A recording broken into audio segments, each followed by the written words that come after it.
I opened up my talk with the Kobe Bryant Skills Academy back in 2007.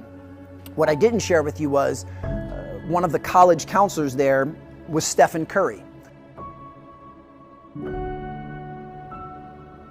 visualize where you want to be and what you want to accomplish, and you kind of get lost in the process of day-to-day, grinding it out and working, pulling on ours if you have to. It's just about not losing vision and not losing sight of what you're trying to accomplish, no matter what hurdles you have to go through. So I think that kind of relates to whatever you're doing. Stephen's on that level now as a global icon that I think most people have heard of who he was. And if you do the math, in 2007, this was after his freshman year at Davidson. This was before he blew up on the scene. This was before anyone knew who he was.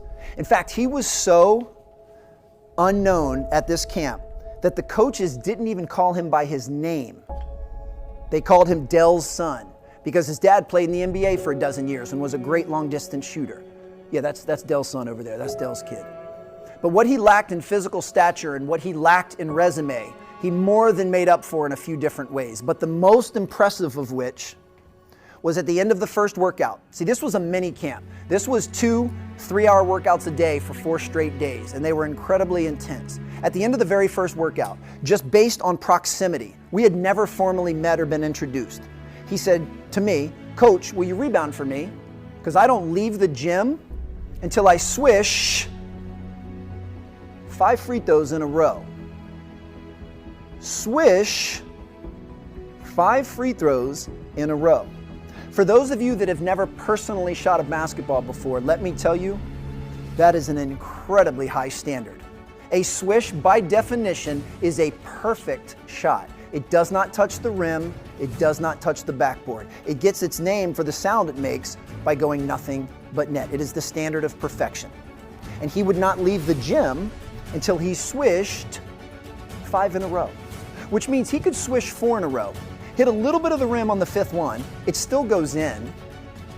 He's still mathematically perfect. He's still 5 for 5, but that was not good enough for Steph. He would start over. And if memory serves, it never took him longer than 12 to 15 minutes to swish 5 in a row. Stephen Curry will go down in history as the greatest shooter that the NBA has ever seen. And it's not by accident, and it's not by luck, and it's not because his dad played in the NBA. It's because he's willing to hold himself to an unparalleled standard.